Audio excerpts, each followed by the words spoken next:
Hello' friends, hello'. মই আজি এটা ভাতকেৰেলা ৰেচিপি বনাম, আপোনালোকৰ আগত শ্বেয়াৰ কৰিবলৈ ওলাইছোঁ ভাতকেৰেলা ৰেচিপিটো। চাবচোন কেনেকুৱা লাগে ভাতকেৰেলাটো। এইটো ৰেচিপি হয়তো আপোনালোকে বনাই খাইছেও কিজানি, নাজানো, কিন্তু যদি খোৱা নাই বনাই খাই চাব। ভাতকেৰেলা মই বেছি নাই লোৱা, আমাৰ দুজন মানুহ মাত্ৰ, সেইকাৰণে 4টা ভাতকেৰেলাহে মই লৈছোঁ।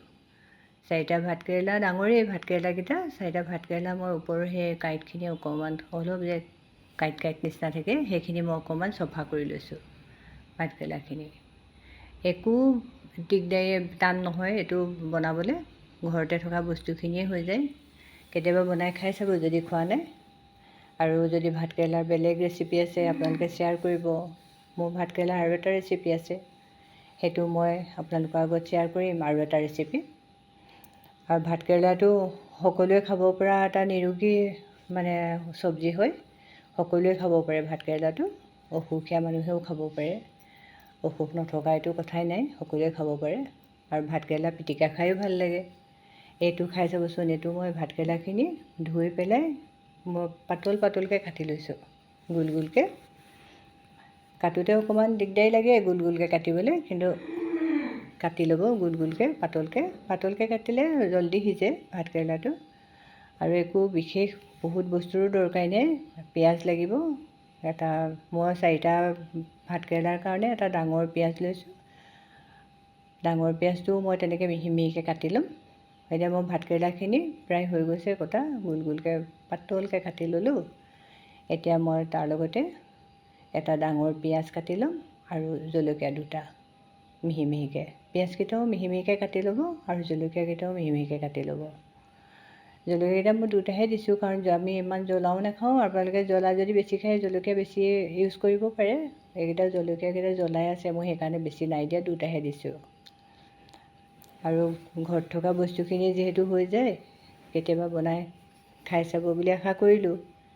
আৰু যদি খাই ভাল লাগে লাইক কৰিব, শ্বেয়াৰ কৰিব। আৰু ভাতকেৰেলা আপোনালোকৰ লগত নতুন ৰেচিপি থাকিলে সেইটোও শ্বেয়াৰ কৰিব। এতিয়া এইখিনি মোৰ কটা হৈ গৈছে, ভাতকেৰেলাখিনি কাটিলোঁ, জলকীয়া পিঁয়াজো মিহি মিহিকৈ কাটি ল'লোঁ। এতিয়া মই কেৰাহীত তেল গৰম কৰিম। কেৰাহীখন পাতি মই এতিয়া তেল গৰম কৰিম। এইটো ৰেচিপি আকৌ মোৰ সৰুজনী ছোৱালীয়ে খাই খুব ভাল পায়, ডাঙৰজনীয়েও ভাল পায়, কিন্তু সৰুজনীয়ে ভাতকেৰেলা বনালে এইটো বনাবহে লাগিব তাইৰ কাৰণে। বেলেগ ধৰণত বনালে তাই ইমান ভাল নাপায়। এতিয়া মই কেৰাহীত তেল গৰম কৰিছোঁ। তেল গৰম কৰি মই অলপকৈ ভাতকেৰেলাখিনি, এইখিনি মোৰ ভাতকেৰেলা মই দুভাগকৈ ফ্ৰাই কৰিম। একেলগে গোটেইখিনি ফ্ৰাই নকৰিব, তেতিয়া হয়তো ক'ৰবাত এপিচ দুপিচ ভালকৈ নিসিজিবও পাৰে। মই এতিয়া ইয়াৰ আধাখিনি এবাৰ ফ্ৰাই কৰিম আৰু দুভাগ কৰি দুবাৰকৈ ফ্ৰাই কৰিম। তেল অকণমান সৰহকৈয়ে দিব লাগিব ইয়াত, বৰ বেছি কমকৈ দিলে নহ'ব। এতিয়া সেইখিনি ভাতকেৰেলা মই অকণমান ৰঙচুৱা হোৱাকৈ ফ্ৰাই কৰিম। আৰু আপোনালোকে ইচ্ছা কৰিলে হালধি নিমখ একেবাৰে সানিও ফ্ৰাই কৰিব পাৰে। মই কিন্তু একেবাৰে পিছতহে হালধি নিমখ দিম।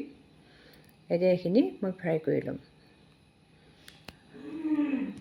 এইখিনিৰ কাৰণে আৰু লাগিব আদা নহৰু মই খুন্দনাত থেতালাই থৈছোঁ, আৰু গোটা জিৰা আৰু অলপমান গৰম মছলা। এতিয়া অলৰেডি এইখিনি ফ্ৰাই হৈয়ে গৈছে।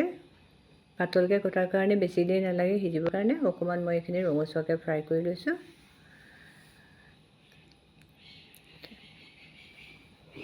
এয়া ৰঙচুৱা হৈয়ে গৈছে অলৰেডি।